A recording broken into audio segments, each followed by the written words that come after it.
জান্নাত বানানো হয়েছে কোন মুত্তাকিদের জন্য? যারা গরিব হোক আর সচ্ছল হোক, দারিদ্র এবং সচ্ছলতা উভয় অবস্থায় তারা ব্যয় করে।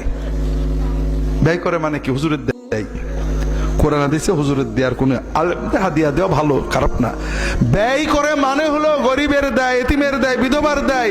আমরা বাংলাদেশের পাশ বড় দুর্ভাগা, মানুষ অসুস্থ চিকিৎসার জন্য টাকা দিই না, মরে গেছে খানা করার জন্য টাকা দিই। আপনাদের দেশে আছে নাকি? লা হাওলা ওয়ালা কুওয়াতা ইল্লা বিল্লাহ। ইসলামের দান হলো জীবনের জন্য। কুত্তাকে দান করলেও সওয়াব পাবেন যদি কুত্তা জীবিত হয়, আর মরার জন্য কোনো দান নেই। আল্লাহ রাসূল সাল্লাল্লাহু আলাইহি ওয়াসাল্লাম বলছেন সহিহ হাদিস, একটা মানুষ মরুভূমিতে সফর করছে, সফর করতে করতে প্রচন্ড পিপাসায় একটা কুয়া পেয়েছে। মরুভূমিতে চলতেছে, পিপাসায় কাতর হয়ে প্রচন্ড পিপাসায় কলেজা ফেটে যাচ্ছে। হঠাৎ দেখে একটা কুয়া, কুয়ার থেকে পানি তোলার কিছু নেই, কুয়া বেয়ে বেয়ে নেমেছে, পানি ভরে জান ভরে পানি খেয়ে উপরে উঠেছে। উঠে দেখে কুয়ার পাশে একটা কুকুর এসে প্রচন্ড পিপাসায় হাঁপাচ্ছে আর ওই মাটি চাটছে, একটু পানির আশ আছে।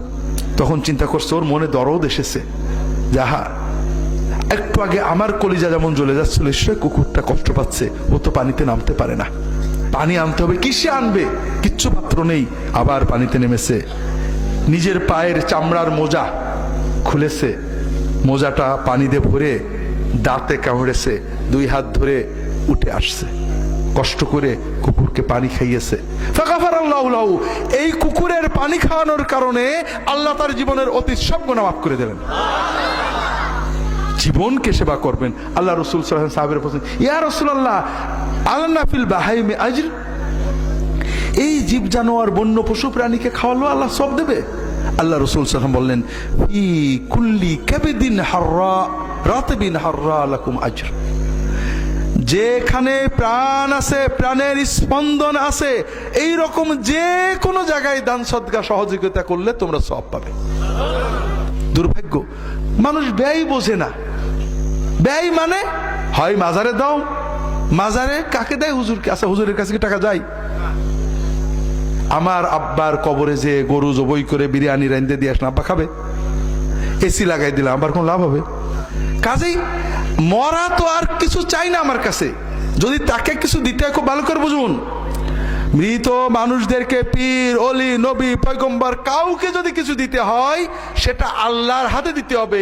আল্লাহ তাদেরকে সওয়াব পৌঁছাবেন। আল্লাহকে কিভাবে দেবেন? গরিবকে দেবেন, দুঃখীকে দেবেন, বিধবাকে দেবেন, এতিমকে দেবেন, মসজিদে দেবেন, মাদ্রাসা দেবেন, তালিবে ইলমদেরকে দেবেন, মানুষকে সাহায্য করবেন। আল্লাহর কাছে বলবেন, আল্লাহ সওয়াবটা আমার আব্বাকে মরা মাকে দাও, দিয়ে দেবেন। কথা বলছেন? আমি একবার এক জায়গায় গেছিলাম, পাবনায় বেড়াই ওয়াজ করতে।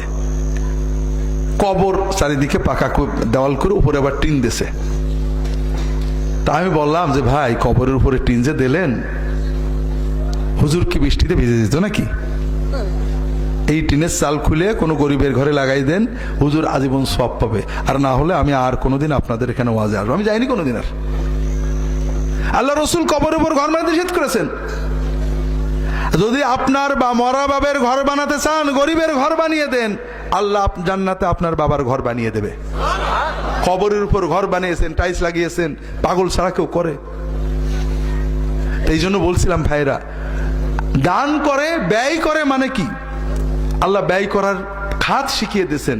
ইয়াসআলুনাকা মাযা ইউনফিকুন, আপনাকে তারা প্রশ্ন করে কি ব্যয় করবে? কুল মা আনফাকতুম মিন খাইরিন ফালিল ওয়ালিদাইনি ওয়াল আকরাবিন ওয়াল ইয়াতামা ওয়াল মাসাকিন, তোমরা ভালো ব্যয় করবে, যাই ব্যয় করো না কেন, প্রথম খাত হলো পিতামাতা। আপনাদের তো প্রথম খাত হুজুর নাকি? হুজুরের জন্য এক প্যাকেট বিরিয়ানি, বড় বড় মিষ্টি নিয়ে যান, আর মার জন্য কিছুই না।